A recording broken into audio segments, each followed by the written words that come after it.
for those out there that are not aware of that, we use different vaccines in people. We inject vaccines, and they're called parenteral or intramuscular vaccines, or we give vaccines by the oral route, or we give vaccines by the nasal route, like a spray. Those sprays you use to unblock your nose, they're exactly how a nasal vaccine is given. Historically, we tend to give injectable vaccines, and we don't have that many oral vaccines. Oral polio vaccine, everyone as a kid, now we don't give the sugar lump, but for those who are a bit older, you probably got your polio vaccine on a lump of sugar.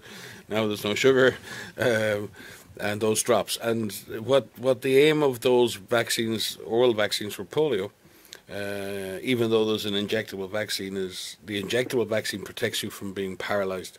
The oral vaccine creates immunity in your gut, and it stops you being infected, and more importantly, stops you passing the infection on to other persons. We've not developed broadly for respiratory infections. We've tended to stick with the injectable vaccines to prevent illness, because the purpose of an influenza vaccine is not really to prevent transmission.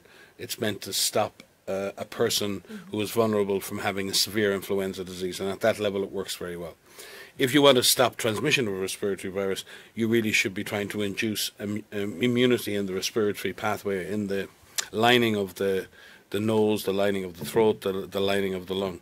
And really the only way to do that effectively is to give some kind of a nasal spray that contains a vaccine.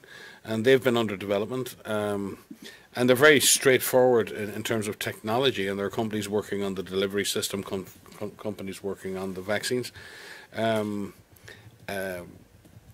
I don't know when we'll get them. They're in various stages of trials.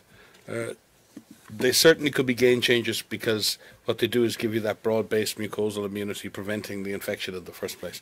And that would, in effect, potentially be able to stop transmission. But it depends how effective they are in stopping that transmission.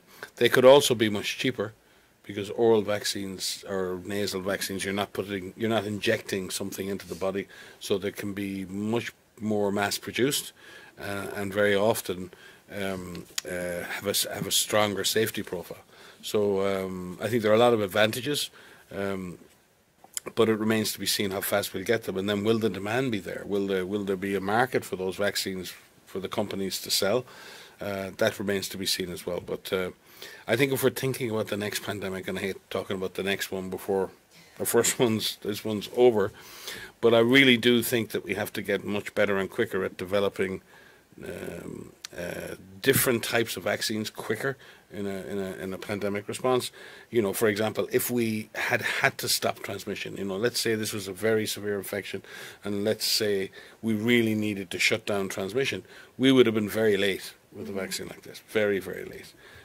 So I do think there's a real need to invest strategically in vaccines delivered by that route, respiratory oral route, and they would be, I believe, game changers, and potentially could be very, very cost effective as well in terms of their price profile.